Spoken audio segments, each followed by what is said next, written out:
السلام علیکم، امید کرتا ہوں سب خیریت سے ہوں گے۔ اگر میرے چینل پر نئے ہیں تو چینل کو سبسکرائب کرنا نہیں بھولے گا۔ آپ کے لیے اچھی اچھی اسٹوری لاتا رہوں گا۔ آج کی اسٹوری ہے وقت کا جواب۔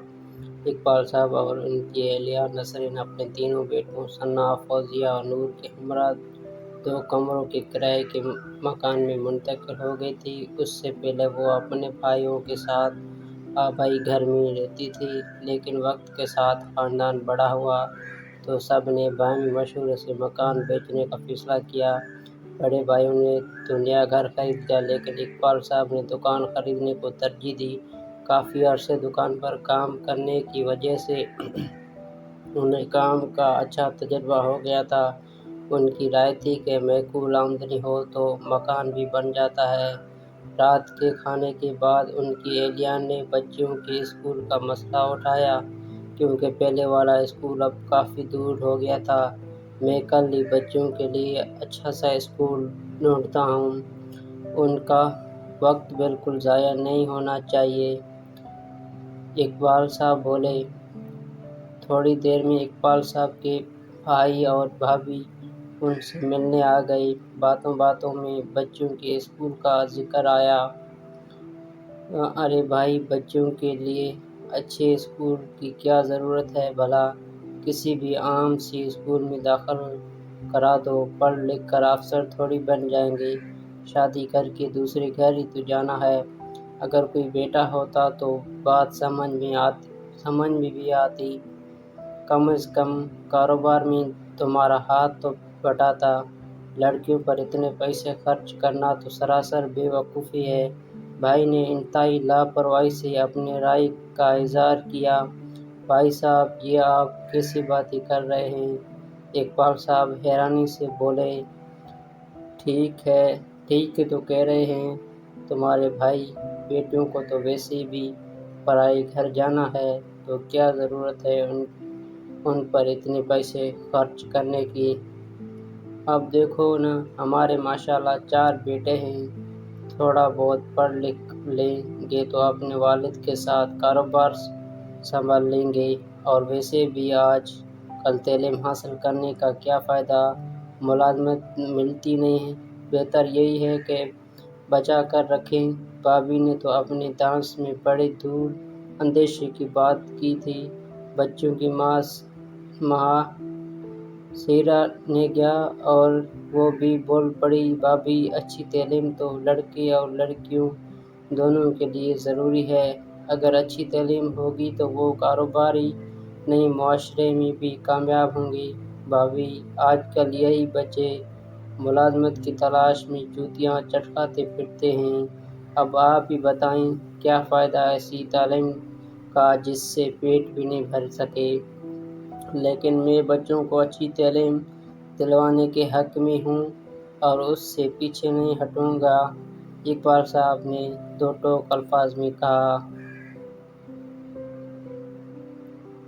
جیسے تمہاری مرضی اقبال، ہم تو جتنا سمجھا سکتے تھے تمہیں ہم نے سمجھا دیا، اب تم جانو تمہارا کام جانے، بھائی صاحب نے بحث ختم کرتے ہوئے کہا۔ ان لوگوں کے جانے کے بعد اقبال صاحب کی اہلیہ ان سے شکایت کرنے لگی، آخر آپ کے گھر والے بچوں کی تعلیم کے اتنے خلاف کیوں ہیں؟ کیا ملتا ہے انہیں ایسی باتیں کر کے؟ مجھے تو غصہ آ رہا ہے ان کی سوچ پر۔ بیگم، تم کیوں پریشان ہوتی ہو؟ ان باتوں کو نظر انداز کر دیا کرو۔ کل جب یہ بچیاں پڑھ لکھ کر ہمارا فخر بنیں گی تو یہی لوگ ان کی تعریفیں کرتے نہیں تھکیں گے۔ وقت بہترین جواب ہوتا ہے، تم بس صبر کرو۔ وقت گزرتا رہا، اقبال صاحب کی بچیاں تعلیم کے میدان میں آگے بڑھتے رہے۔ فوزیہ کو ادب سے خاص لگاؤ تھا، اس نے کم عمری میں انگریزی شاعری میں نام بنا لیا،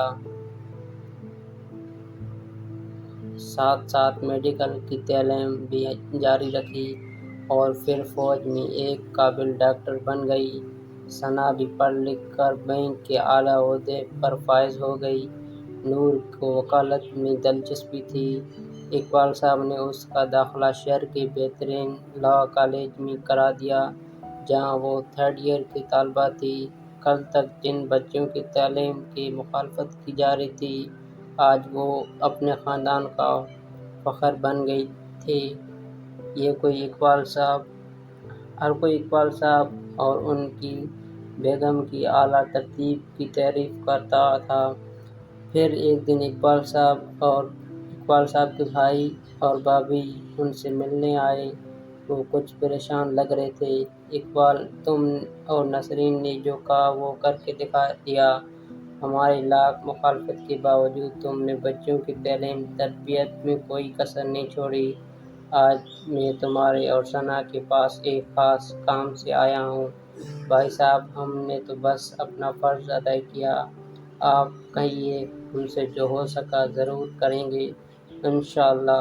اتنی دیر میں ثنا بھی چائے لے کر آ گئی۔ اصل میں تمہیں تو معلوم ہی ہے کہ آج کل کاروبار کے حالات کچھ ٹھیک نہیں، بھائی صاحب نے کہا شروع کیا۔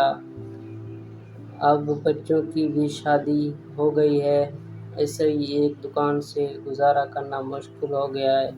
میں چاہ رہا تھا کہ ثنا بیٹی اپنے بھائیوں کو کہیں ملازمت پر لگوا دے۔ ماشاءاللہ ہماری بیٹی اتنی بڑی عہدے پر کام کر رہی ہے اور پھر اس کے تعلقات بھی ہیں۔ بھائی صاحب نے بڑی لجاجت سے بات مکمل کی۔ وہ تو ٹھیک ہے تایا ابو، ثنا کہنے لگی، مگر آپ کے بچوں نے تعلیم مکمل ہی نہیں کی، صرف میٹرک کر کے چھوڑ دیا۔ اب ایسے میں اچھی نوکری ملنا تو مشکل ہے، لیکن آپ فکر نہ کریں، میں کوشش کرتی ہوں، انشاءاللہ سب بہتر ہو جائے گا۔ ثنا نے تایا ابو کو تسلی دیتے ہوئے کہا۔ اقبال صاحب کی بھابھی کچھ شرمندہ سے ہو رہی تھی۔ ویسے ہم نے اپنے بچوں کے ساتھ اچھا نہیں کیا، وہ کہنے لگے، تعلیم بیچ میں ختم کروا کر ہم نے انہیں کاروبار میں لگا دیا۔ اگر وہ بھی تعلیم جاری رکھتے تو آج کچھ بن جاتے۔ یہ تو صرف تم اور نسرین ہی تھی جو ہر مشکل برداشت کر گئے، لیکن بچوں کی تعلیم فرق نہیں آنے دیا۔ تعلیم کا جو چراغ تم دونوں نے روشن کیا ہے، ہم اب سب کبھی بجھنے نہیں دیں گے۔ بھابھی کی اس بات پر سبھی خوش سے مسکرانے لگے۔ اقبال صاحب نے مسکراتے ہوئے اپنی بیگم کی جانب دیکھا، جو وقت کے اس جواب سے مطمئن نظر آ رہی تھی۔